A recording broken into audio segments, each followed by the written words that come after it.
ونستغفره ونعوذ بالله من شرور أنفسنا ومن سيئات أعمالنا من يهد الله فلا مضل له ومن يضلل فلا هادي له أشهد أن لا إله إلا الله وحده لا شريك له وأشهد أن سيدنا محمدا عبده ورسوله لا نبي بعده اللهم صل وسلم وبارك وكرم على سيدنا محمد الفاتح لما أغلق والخاتم لما سبق ناصر الحق بالحق الهادي إلى صراطك المستقيم أما بعد أيها الأخوان masih kita membahas tentang al-ikhlas. Semoga Allah jadikan semua amal kita ikhlas karena Allah mengucapkan keikhlasan ke dalam hati kita. Amin ya rabbal alamin. Masih melanjutkan pembahasan yang minggu lalu. Pembahasan minggu lalu berkaitan dengan taat kepada Allah, dan ketaatan itu membahagiakan. Orang bahagia dengan taat itu memang sewajarnya seperti itu, memang semestinya seperti itu. Karena pada ketaatan itu banyak kebaikan-kebaikan yang didapat dari ketaatan itu. Kita sudah jelaskan apa-apa saja kebaikan-kebaikan yang kita dapat dari ketaatan itu. Orang yang memahami secara rinci dari kebaikan-kebaikan yang akan dia dapat dari ketaatan itu, maka ketaatan tidak akan membebani dia. Ketaatan akan membahagiakan diri dia. Kalau kita tidak tahu apa kebaikan dari ketaatan yang kita lakukan, maka ketaatan itu akan jadi beban. Ya, ini sudah saya jelaskan minggu lalu apa saja kebaikan-kebaikan dari ketaatan. Kemudian selanjutnya kita masuk pada pembahasan balasan dari ketaatan. Jadi kalau kemarin kebaikan-kebaikan yang akan kita dapatkan dari ketaatan, sekarang masuk pada balasan-balasan yang akan Allah berikan dari ketaatan itu.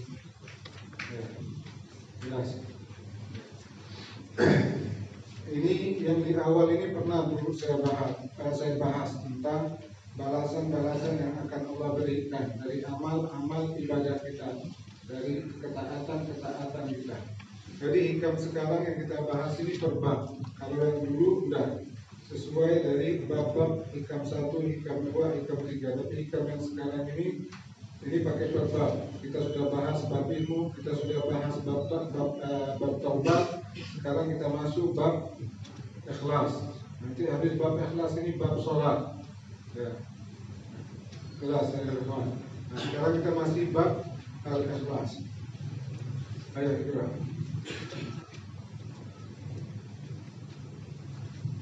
Bismillahirrahmanirrahim. Jalla rabbuna an yu'amilahu al-'abdu naqdan fayujaziyatu nasi'an. Mustahil bagi Allah menangguhkan balasan pahala bagi hambanya yang beramal baik kepadanya secara kontan. Ya.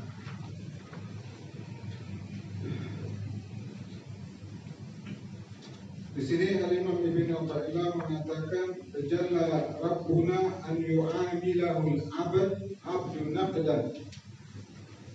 Maha besar Allah atas amal ibadah yang dilakukan oleh seorang hamba naqdan. Naqdan ini artinya kontan. Maksudnya kontan yaitu langsung, segera.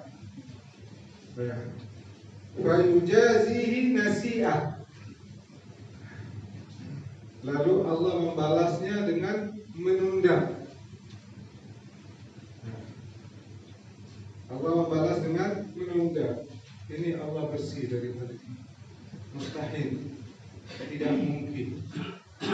Maka dikatakan di sini jalla tanazzahallahu subhanahu wa ta'ala, maha suci Allah, an yu'amilahul abdu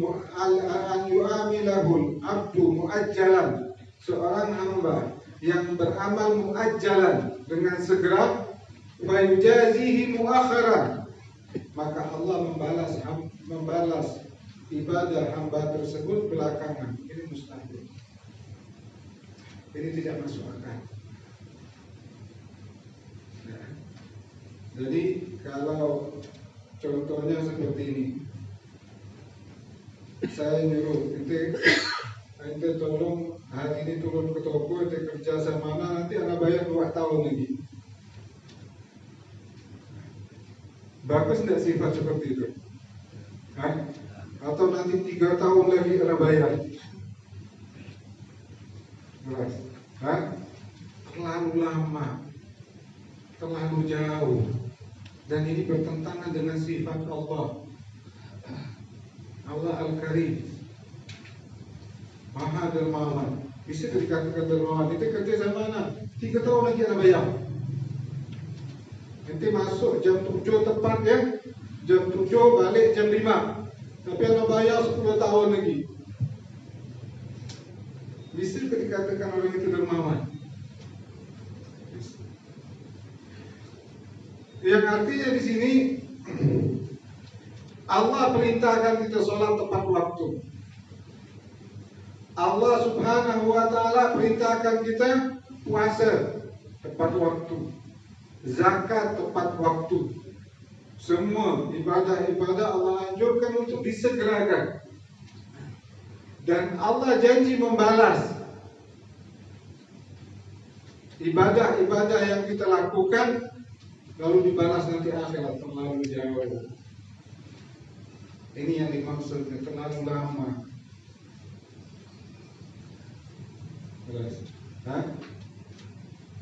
Dan tidak mungkin, dan bertentangan. Dan ini bertentangan dengan apa yang Allah perintahkan kepada kita. Dalam hadis Nabi SAW,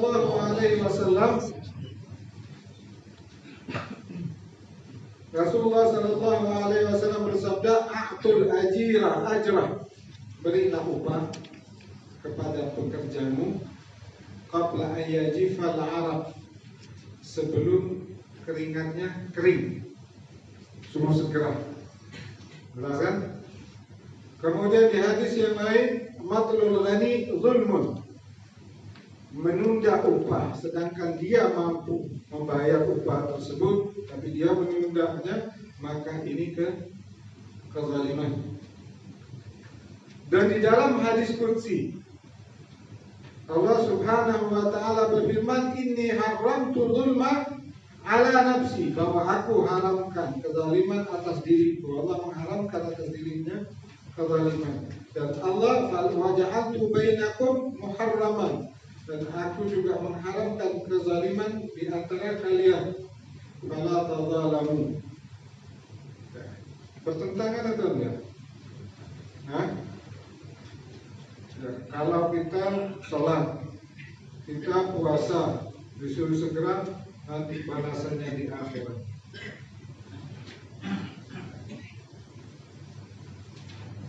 Ini bertentangan. Oleh karena itu, balasan yang Allah balas itu ada 2. Ada balasan yang Allah segerakan di dunia, dan ada balasan yang Allah segerakan yang Allah nanti simpan di akhirat. Setiap amal ibadah yang kita lakukan dengan tepat waktu, dengan segera, itu langsung dibalas sama Allah. Balasan yang layak di dunia. Jangan ente berharap balasan dari surga turun. Nah, surga dengan balasan sendiri, dan dunia dengan balasannya sendiri. Kalau barang surga turun tak mungkin, karena Nabi mengatakan andaikan ada seorang laki-laki penduduk surga, ya, dia keluar dari surga, lalu nampaklah gelangnya saja nampak masuk ke bumi, maka padamlah cahaya matahari itu, kalah dengan cahaya gelang tersebut, sebagaimana kalahnya cahaya bintang dengan cahaya matahari.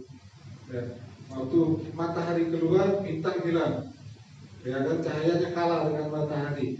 Kalau penduduk surga ditampakkan gelangnya saja, dengan cahaya gelang yang keluar dari gelang surga tersebut, kalah cahayanya matahari. Jadi ada balasan yang Allah berikan di dunia dan ada balasan yang Allah berikan di akhirat. Allah tidak akan pernah menunda amal yang dilakukan oleh seorang hamba. Ya. Dengan balasan yang akan Allah beri adalah balasan dunia. Man ba'a nafsahu wa amwalahu, barang siapa yang menjual dirinya dan hartanya kepada Allah, maksudnya menjual dirinya yaitu dia beribadah kepada Allah, dan menjual hartanya yaitu dia bersedekah. Awadahullahu ajilan fi hadhihi dunya, Allah akan ganti semuanya itu, Allah segerakan di dunia, jazaan la'iqan bihi, ya, balasan yang layak dengannya di dunia. Jelas. Summa zadahu fil akhirah, kemudian Allah tambah balasan tersebut nanti di akhirat dengan surganya dan memandang wajahnya. Maka balasan itu masing-masing. Di dunia kita dapat balasan, di akhirat dapat balasan, dan balasan yang di akhirat itu tidak akan bisa terjadi di dunia. Seperti Nabi Musa pernah ingin melihat Allah, sedangkan melihat Allah ini balasan untuk di dunia atau di surga? Di akhirat kelak. Lalu Allah tampakkan sedikit saja, secuil, bukan zatnya tapi cahayanya, secuil saja. Gunung Tursina itu hancur lebur, pingsan Nabi Musa alaihissalam, karena itu balasan akhirat. Karena itu balasan akhirat. Itu juga kalau bidadari diturunkan di dunia ini, itu agak laku semua bongkar. Sampai satu orang, dia pernah mimpi, seorang melihat mimpi bidadari, lalu dia melihat tak mau kawin semua hidup. Satu orang juga pernah mimpi makan makanan surga. Ketika dia makan di dunia ini hanya mimpi, belum kenyataan. Berapa lama dia makan muntah. Yang artinya kenikmatan surga itu tempatnya di surga.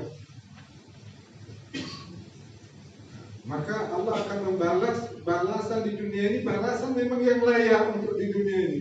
Jadi kita jangan menghayal malaikat turun, makanan dari surga turun, tidak. Jelas ya ikhwan.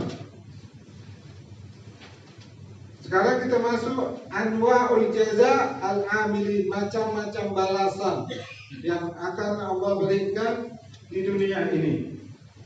Apa saja balasan-balasan yang Allah berikan dari amal ibadah kita, ketaatan yang kita lakukan. Anwa'u jazaillah, macam-macam balasan Allah, al-amilin, al-mu'minin, al-mukhlisin, bagi orang yang beramal, yang beriman, yang ikhlas di dalam dunia ini, yang al-la'iq bihi, yang layak dengannya. Apa saja balasan-balasan yang akan Allah berikan di dunia ini, tapi dengan syarat amal itu al-mu'minin, al-mukhlisin, dengan keimanan dan dengan keikhlasan. Syaratnya baru ada balasannya. Man shoma, macam seperti hadis man shoma Ramadhana imanan wa ihtisaban, barang siapa yang berpuasa dengan keimanan dan keikhlasan, itu syarat amalnya. Kalau kita ingin mendapatkan balasan dari amal tersebut, dia syaratnya, yaitu mu'minin al-mukhlisin, ikhlas dengan keimanan. Man qama ramadhana imanan wa ihtisaban, ya. Barang siapa beribadah, mendirikan puasa dengan keimanan dan keikhlasan. Jadi dua hal yang diikat dengan amal tersebut, iman dan ikhlas. Orang munafik mereka ibadah kepada Allah tapi tidak mendapatkan balasan apapun dari ibadahnya karena dia tanpa keimanan dan tanpa keikhlasan. Tidak dengan keimanan, tidak dengan keikhlasan. Mereka sholat, mereka zakat, mereka jihad. Ya. Mereka kenapa sholat? Dia sholat agar orang katakan dia sholat. Ya. Dia jihad agar dikatakan orang dia jihad. Ya. Bukan karena keimanan, bukan karena keikhlasan, maka amal itu tidak ada faedahnya. Maka syaratnya Allah akan membalas dengan dua, imanan wa ihtisaban. Ya, keimanan dan keikhlasan. Nah. Yang pertama, ini insyaallah masih ingat apa yang akan Allah berikan balasan yang akan kita dapat dari ketaatan kita. Ya kan? Kadang kalau kita dimikir balasan nanti akhirat, malas dia. Ya sama. Nanti kan saya katakan nanti kerja, nanti gaji 3 tahun lagi, malas nanti kerja. Ya kan? Malas nanti kerja. Kalau ini semangat kerja tak normal ini, balas 3 tahun lagi, pergi 10 tahun lagi. Kerja sekarang balasan 10 tahun. Jelas. Ya? Karena kita bayangkan hanya balasan di akhirat saja, nah udah, udah nanti nyata jadi dunia. Allah akan membalas balasan di dunia ini. Yang pertama yang akan Allah berikan apa? Al-hayatut thayyibah, kehidupan yang baik. Jadi kehidupan yang baik versinya Allah, bukan versinya kita. Kalau versinya kita kan kehidupan baik, banyak duit, bini cantik, anak lucu, rumah besar, mobil itu versinya kita. Ya sama, versi Muslim dan Muslim sama. Atau Yahudi pun versinya seperti itu. Ya. Yang menurut versinya Allah, al-hayatut thayyibah beda. Man amila salihan, barang siapa yang mengerjakan amal saleh. Dalam Al-Quran Allah berfirman, min dzakarin aw untha, laki-laki maupun perempuan, wa huwa mu'minun, ya, beriman dengan keimanan, fal nuhyiyannahu hayatan thayyibah, maka sungguhnya akan kami berikan kehidupan yang baik bagi mereka. Apa yang dimaksud dalam Al-Quran ini kehidupan yang baik? Jauhkan versi kita ya, versi kita jauhkan. Apa kehidupan baik itu? Ulama tafsir mengatakan yang dinamakan kehidupan yang baik itu yang pertama ar-rizqul halalut thayyib. Apa balasan dari ketaatan kita yang akan Allah berikan dari kehidupan yang baik? Kehidupan yang baik itu apa yang pertama? Ar-rizqul halalut thayyib. Rizki yang halal yang baik. Rizki halal baik ini yang namakan rizki yang berkah. Nah. Jadi rizki yang halal ini ada dua. Ada rizki yang halal baik, ada rizki yang halal tidak baik. Kalau yang halal tidak usah bicara lagi lah. Kan tak perlu dibicarakan lagi, tak perlu dibahas lagi, jelas. Ya? Ini rizki yang halal. Rezeki yang halal ini ada rezeki yang halal baik, ada rezeki yang halal yang tidak baik. Ya. Contoh rezeki yang halal yang tidak baik, orang ini bekerja, pekerjaan yang dikerjakan ini pekerjaan yang halal. Dia dagang atau berkebun, bertani, beternak, ini pekerjaan halal atau enggak? Halal. Pekerjaan yang dia kerjakan pekerjaan yang halal. Tapi dalam bekerja ini dia berdagang, bertani, beternak, ya kan? Dia meninggalkan kewajiban-kewajiban. Sholat tak sempat, beribadah tidak sempat, majlis ilmu tidak sempat, ngaji tidak sempat karena kesibukan pekerjaan tersebut. Padahal hasil dari kerjanya itu halal. Berdagang itu hasilnya halal, bertani hasilnya halal, berkebun hasilnya halal, tapi tidak baik. Kenapa? Karena sebab dia mencari itu, dia tinggalkan kewajiban karena mencari rezeki tersebut. Ini halal tidak baik, maka tidak ada keberkahan pada rezeki itu. Kalau haram dah 100%, tak bicara berkah. Jadi rezeki yang halal tapi tidak baik, kita mencari rezeki karena sebab kesibukan kita cari rezeki, tinggal sholat, tinggal semuanya, semua ibadah kita tinggalkan karena tidak sempat untuk cari rezeki tersebut. Maka rezeki itu dikatakan rezeki yang tidak baik, halal tapi tidak baik. Ini yang pertama. Yang kedua, rezeki yang halal yang tidak baik, yaitu rezeki yang kita dapat itu rezeki yang halal, tapi dari rezeki itu kita gunakan untuk maksiat kepada Allah. Itu rezeki yang halal yang tidak baik. Jelas ya? Jadi rezeki yang halal ada yang baik, ada yang tidak baik. Itu yang tidak baik. Maka rezeki yang tidak baik ini dia rezeki halal tapi tidak ada keberkahan pada rezeki itu. Yang kedua, rezeki yang halal yang baik. Ini yang akan tidak diberikan Allah. Orang yang taat kepada Allah, Allah berikan kehidupan yang baik. Di antaranya kehidupan yang baik yang Allah akan anugerahkan kepada dia rezeki yang halal yang baik. Dan inilah rezeki yang berkah. Rezeki yang halal, dia mencari rezeki, pekerjaan yang dikerjakan adalah pekerjaan yang halal, tanpa melalaikan perintah Allah. Terus, dan dia gunakan di jalan Allah tanpa melalaikan perintah Allah. Tidak sampai pekerjaannya itu dia meninggalkan kewajiban dia, ibadah dia, ketaatan dia. Atau yang kedua, rezeki itu dibawa di jalan Allah.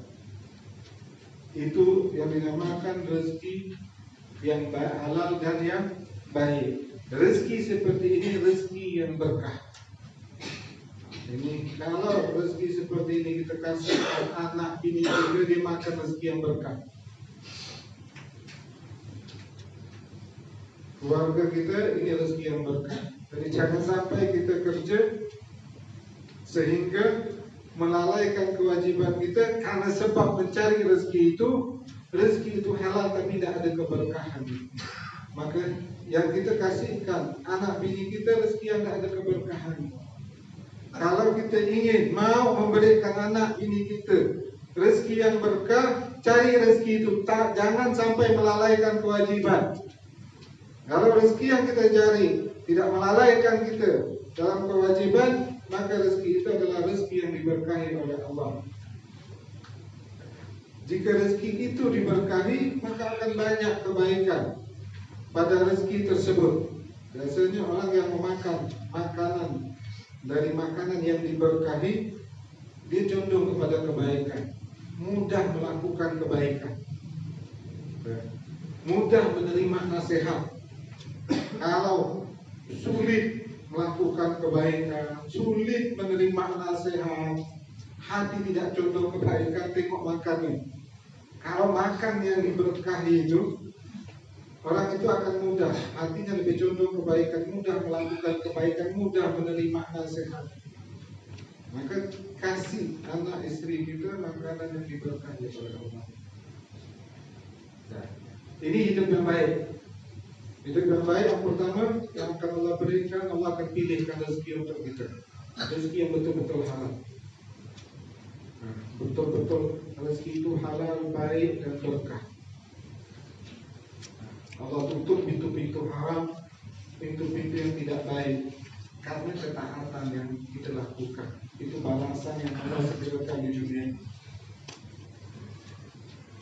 Kemudian yang kedua, apa kehidupan yang baik itu? Al-qanaah,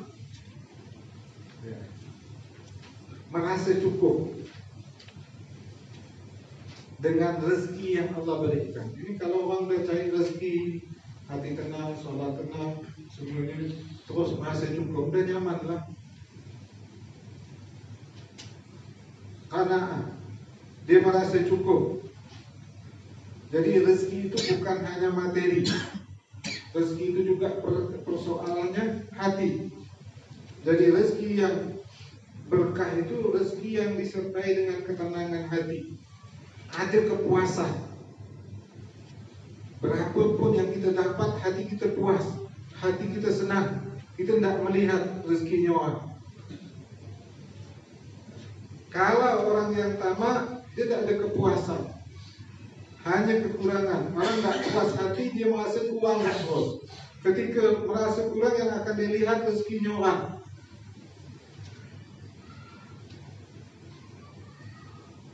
Jelas. Jadi yang kedua, kehidupan yang baik yang Allah akan berikan kepada orang-orang yang taat kepada Allah, qanaah, rasa puas di hati dia akan rezeki yang Allah berikan. Dapat berapapun dia senang, ini rezeki dari Allah.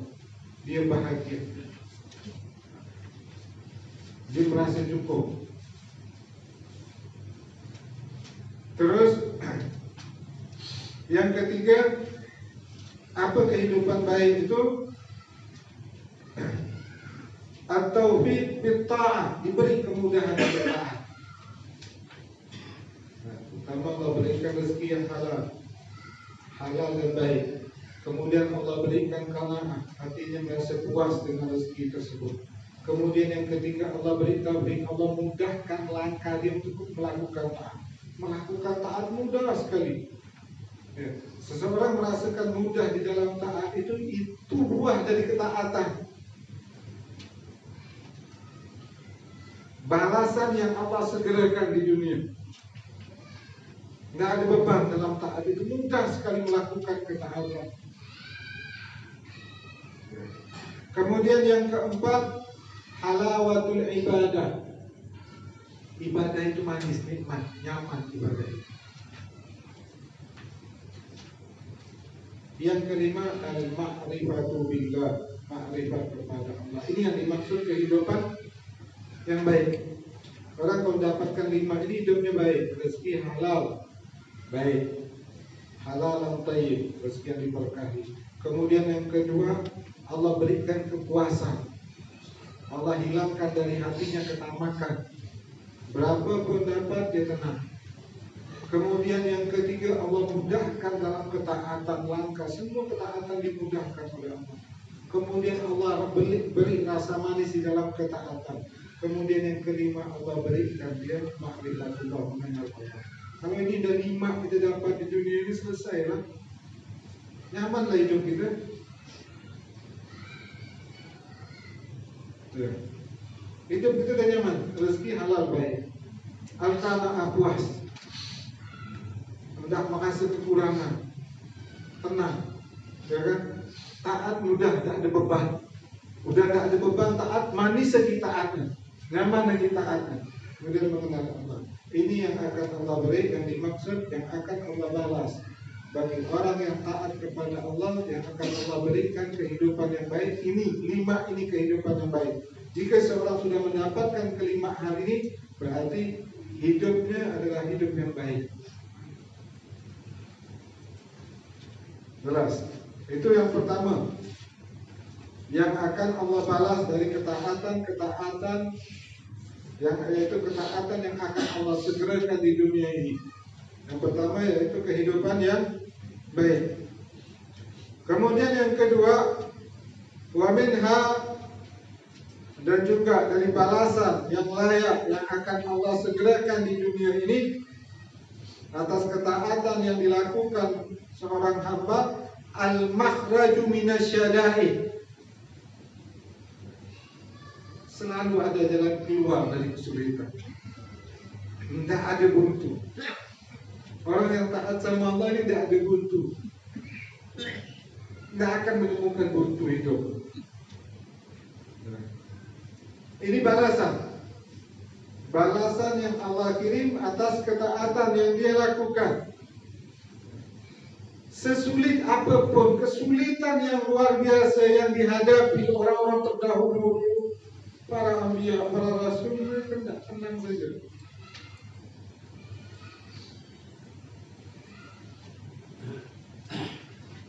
Tidak ada yang sulit bagi mereka. Kalau kita kan masalah kecil macam butuh benar.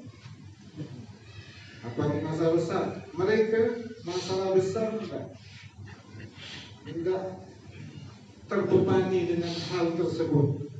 Wa may yattaqillaha yaj'al lahu makhrajan.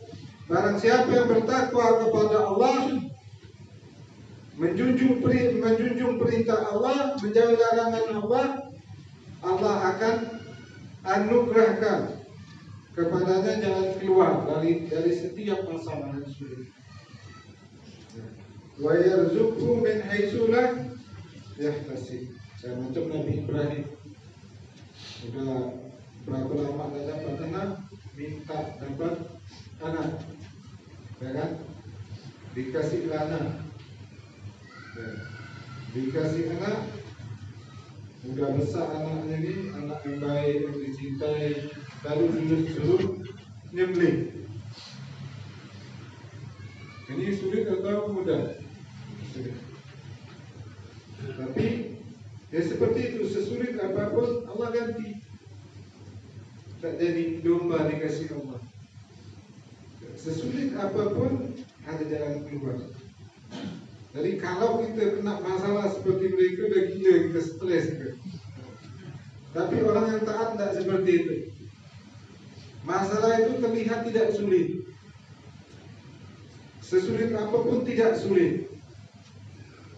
Nah, kalau kita seringan apapun berat, seberat apapun kalau mereka ringan.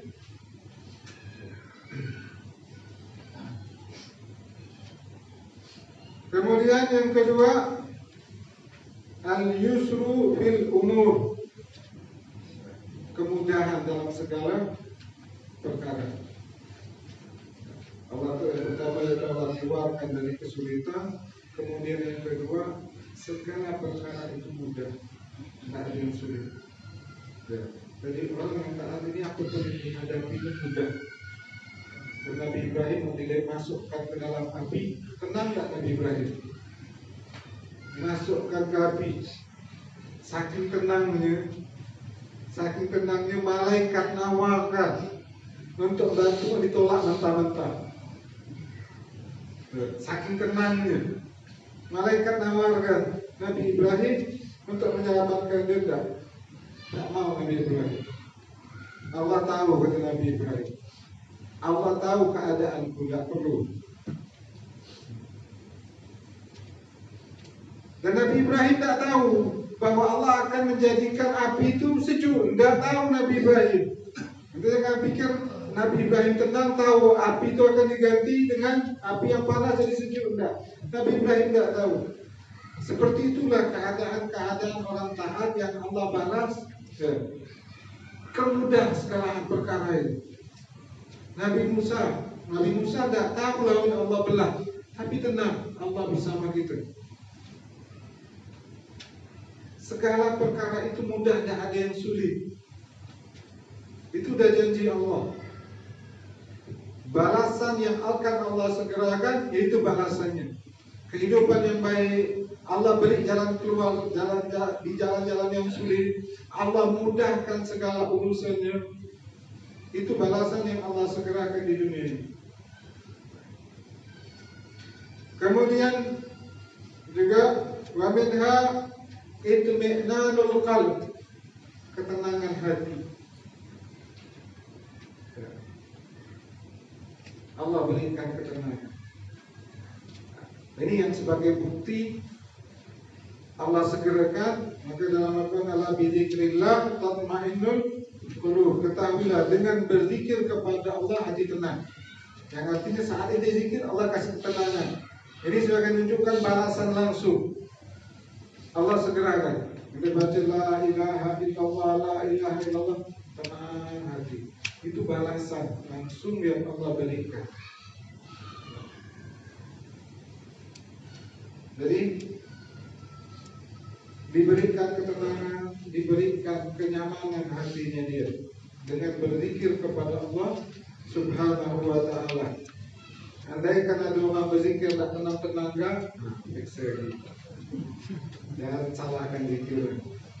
Allah sudah berfirman bahwa zikir akan ketenangan, dibaca tak ada tenang, dibaca tambah risau. Kita tengok zikirnya dengan keimanan atau tidak, atau hatinya mati. Jadi kita harus coba sebenarnya. Dikatakan harus kita coba. Di waktu kita marah coba zikir. Di waktu kita sedih coba zikir. Waktu kita takut zikir. Tenang tak hati kita? Kalau tidak tenang, apa isi hati kita? Saat-saat seperti ini, saat marah baca zikir tak tenang. Saat sedih baca zikir tak mempan. Saat takut baca zikir tak mempan. Berarti ada masalah. Berarti ada masalah. Seharusnya, ya kan, orang-orang yang beriman itu, ya, alladzina amanu, orang-orang beriman, wa tatma'innul qulub bi dzikrillah. Hatinya tenang. Ketika berzikir kepada Allah itu hatinya tenang. Orang-orang beriman. Ketika dalam keadaan zikir ingat kepada Allah, tenang hatinya. Ketika dalam keadaan takut zikir kepada Allah, tenang hatinya. Ketika dalam keadaan marah dia berzikir kepada Allah, tenang hatinya. Kalau di tiga keadaan ini kondisinya, saat marah coba kita zikir la ilaha illallah, ada naik terus. Sedih, tak ada hilang sedih. Takut, tak ada hilang takut. Nah, berarti masalah. Bukan zikirnya masalah, hati kita masalah. Bukan zikirnya masalah. Maka orang-orang saleh itu dalam keadaan apapun, ketika dia sholat, ketika dia berzikir, hatinya tenang. Itu obat bagi saudara. Karena dahsyat sekali. Zikir ini obat yang paling kuat. Yang zikir ini kedahsyatan. Jadi enak sekali kalau orang mukmin. Dia takut atau apa, zikir la ilaha illallah. Tak perlu pergi jauh-jauh. Lagi sedih dengan zikir kepada Allah hilang. Ini balasan yang Allah segerakan di dunia ini. Nyamankan hidup macam itu. Itu risau, maka jauh-jauh, menenangkan otak. Biaya jauh. Kalau orang mukmin, ala bidzikrillah alladzina amanu wa tatma'innul qulub bidzikrillah. Orang-orang yang beriman ketika dia berzikir kepada Allah tidak tenang. Maka Sayyidina Umar dalam masalah apapun pergi sholat 2 rakaat hilang. Itu balasan yang Allah segerakan di dunia ini. Jangan kita menghayal balasan akhirat. Yang Allah segerakan di dunia itu diantaranya yang kontak. Itu ada zikir tenang. Itu ada masalah yang sholat tenang. Itu ada masalah yang baca Quran tenang. Jelas. Itu balasan yang Allah segerakan. Masih banyak lagi balasan-balasan yang akan Allah segerakan di dunia ini. Jadi maha suci Allah atas amal ibadah yang dia lakukan, atas amal yang dilakukan seorang hamba dengan kontak, lalu Allah maha membalasnya menunda, itu tidak mungkin, mustahil. Setiap amal yang dilakukan seorang hamba dengan segera, tepat waktu, maka Allah langsung membalasnya. Tapi dengan balasan yang layak di dunia ini. Dan nanti Allah akan simpan balasan untuk di akhirat kelak. Jelas? Nah, baca sedikit.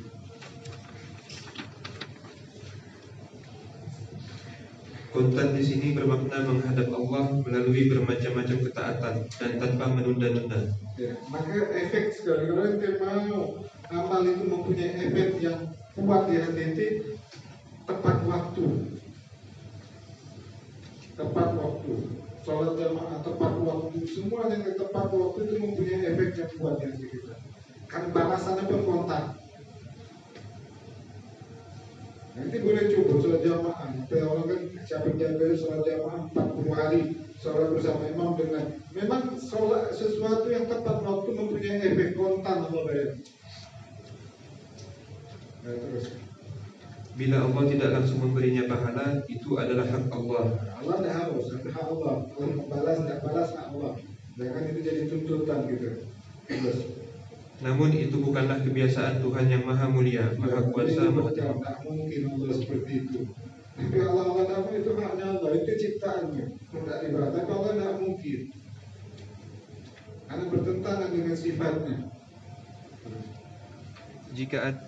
Jika ada seseorang beramal kepada Allah dengan segera di dunia ini, maka tidaklah mungkin Allah hanya membalasnya nanti di akhirat saja. Nah, terus Tapi Allah juga menyegerakan balasan itu di dunia di samping balasan di akhirat nanti. Tentu saja balasan yang disegerakan itu berupa sesuatu yang sesuai dengan dunia ini. ya. Intinya balasan Allah ini membuat inti nyaman hidup inti. Yang kita cari di dunia apa? Hidup nyaman kan? Yang kita cari di dunia ini apa? Kita cari duit. Kita cari ini mau apa? Hidup nyaman. Ya kan? Nyata dapat duit tak ada agak nyaman. Dapat ini tak ada agak nyaman. Yang akan Allah beri hal yang nyaman di dunia ini. Ente hati dia tenang, hati dia nyaman, masalah tidak mungkin. Tidak mungkin ente bisa walaupun ente tak ada masalah, pasti ada masalah. Tapi Allah berikan jalan keluar, Allah berikan ketenangan. Intinya ente dapat hidup nyaman dengan ketaatan yang dilakukan. Intinya seperti itu. Jangan kita bilang nanti siapa yang taat nanti di akhirat kan? Ada melalui semua. Allah akan balas di dunia dan di akhirat. Dua-dua akan dibalas. Bercukupan kewajiban yang dikasih oleh Allah.